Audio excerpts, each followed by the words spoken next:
There's a quote by Cristobal Colon, otherwise known as Christopher Columbus, and it says, "The natives are so naive and so free with their possessions that no one who has not witnessed them would believe it. When you ask for something they have, they never say no. To the contrary, they offer to share with anyone. They will make fine servants. With 50 men, we can subjugate them all and make them do whatever we please." Shalom. First off, I want to give all honors, all glory, and all praises to Yahweh, by Hashem Yahweh Shai, by Hashem Makakwadash. Double honors to the apostles and elders of Great Millstone GMS to rule well. Shalom to the elect, beginning with the 144,000. And to all you Akin that preach this word for the edification of the elect and of the body, I pray that peace and mercy is bestowed upon you. And I just want to go into this word conquest and the etymology, and it means the defeat of an adversary, subjugation or conquering by an armed force or an acquisition. So the inspiration for this lesson is from this post that the elder went into on Twitter. I believe the brothers from GMS Charlotte went into it, the brother Ashiyar. And many other brothers are chiming in on this Republican by the name of Matt Walsh. And this statement that he made, basically saying that America was taken fairly and that Esau didn't cheat in order to gain what we now know as the United States of America today. And that could not be further from the truth. So I'm going to let this video play, and may this lesson be edifying to all those who are listening and learning. Is our civilization one that we should be proud of, even in spite of its history of conquest? No.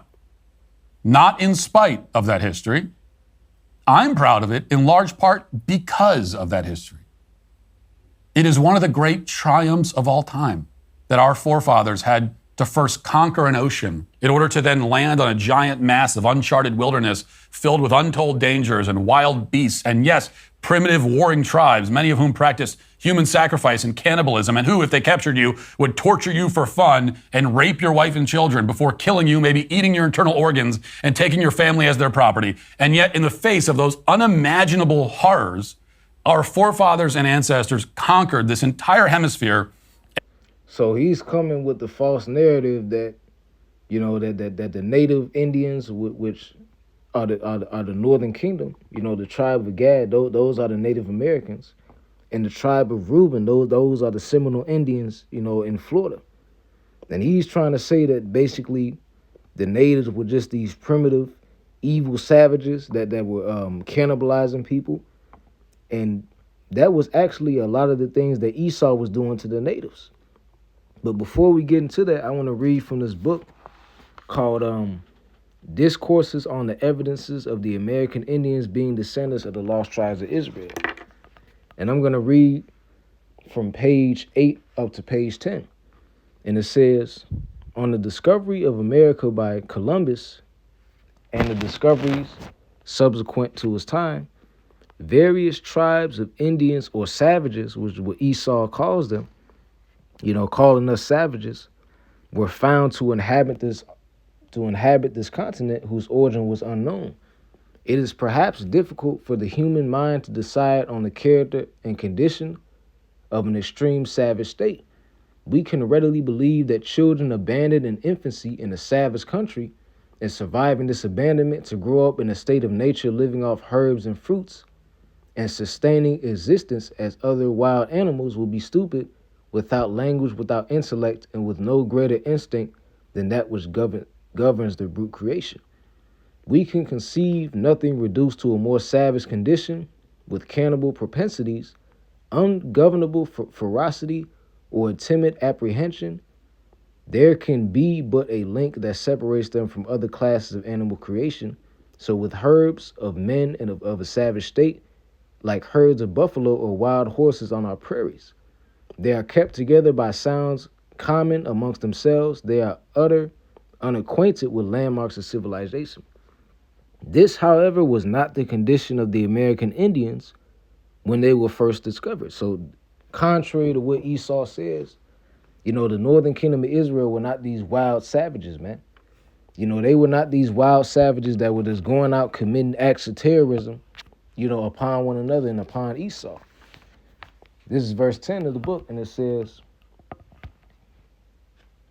hold on, Salaki, it says, they were a singular race of men with enlarged views of life, religion, courage, constancy, humanity, policy, eloquence, love of their families, with a proud and gallant bearing, fierce in war, and like the ancients, relentless in victory.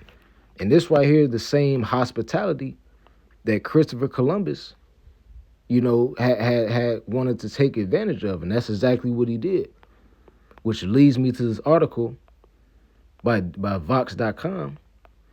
And it's titled, 9 Reasons Christopher Columbus Was a Murderer, Tyrant, and a Scoundrel. And starting off, number 1 says, Columbus kidnapped a Carib woman, and gave her to a crew member to grape. While I was in the boat, I captured a very beautiful woman whom the Lord Columbus gave to me. When I had taken her to my cabin, she was naked, and was their custom, I was filled with the desire to take my pleasure with her and attempted to satisfy my desire.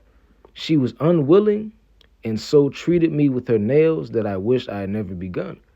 I then took a piece of rope and whipped her soundly.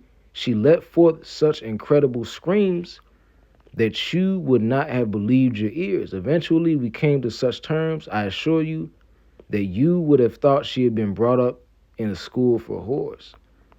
So Christopher Columbus, who this man is painting as a hero, tortured, raped, robbed, and murdered, the natives, man, including underage native women. Verse 2, it says, on Hispaniola, a crew member of Columbus's crew publicly cut off an Indian's ears to shock the others into submission.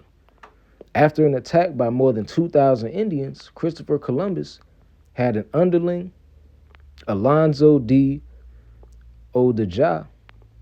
Salaki for pronouncing the name wrong, it says, bring him 3 Indian leaders who Christopher Columbus then ordered publicly beheaded.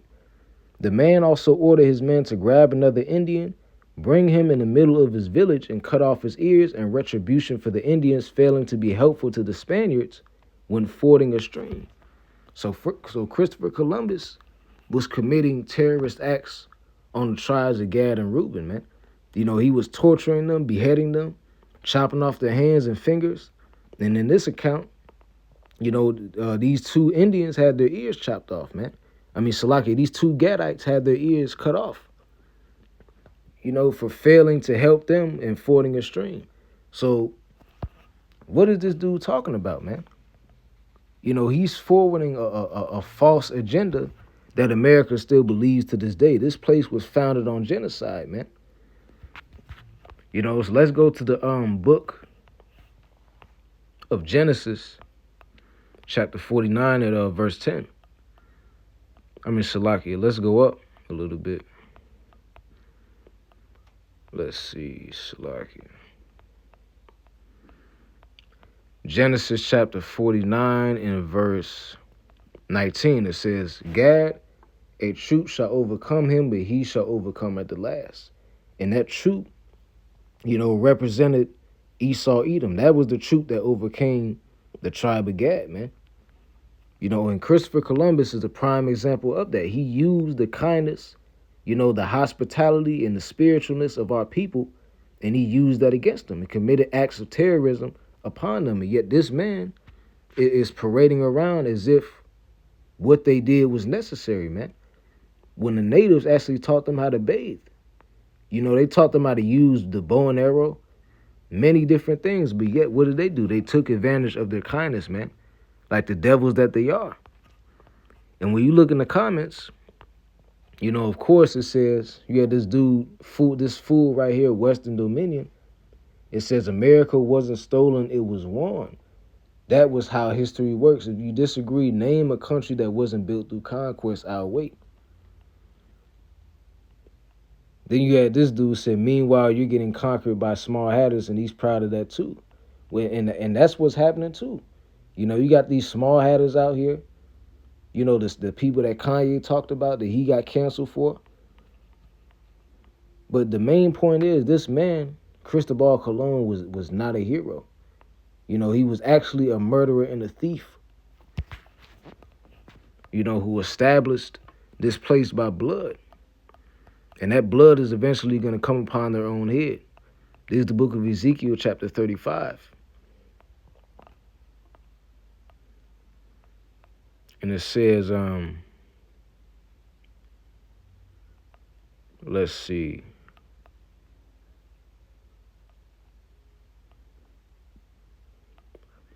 Let's see, verse 5. It says, because thou hast had a perpetual hatred, and hast shed the blood of the children of Israel by the force of the sword, in the time of their calamity, in the time that their iniquity had an end. Therefore, as I live, saith the Lord God, I will prepare thee unto blood, and blood shall pursue thee. Seeing that thou hast not hated blood, even blood shall pursue thee. Right? These Edomites have never shied away from shedding blood.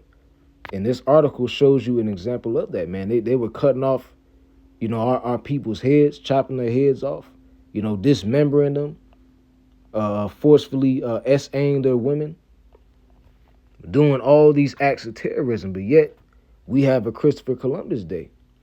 But when you had a Gadite that actually went out and was retributing against these Edomites, Salakia, retaliating against these Edomites for their crimes, they labeled him as the Indian killer. So this right here just shows you who's in control of this wicked society. And murderers like this, you know, are praised on a daily basis. But yet when this true history comes out, they want to call it critical race historical theory. This is not a theory. This is real history that's documented and that's known. But yet in schools, we were indoctrinated and you know, given these false stories that never even happened in order to uplift people like him and to make it seem like the natives that were here before this terrorist that came over there, that they were just these primitive savages. When in reality, it was really the other way around. But that's okay, because that blood is going to be returned upon your own head, man. And we're going to take part in that. I'm going to end it off with this.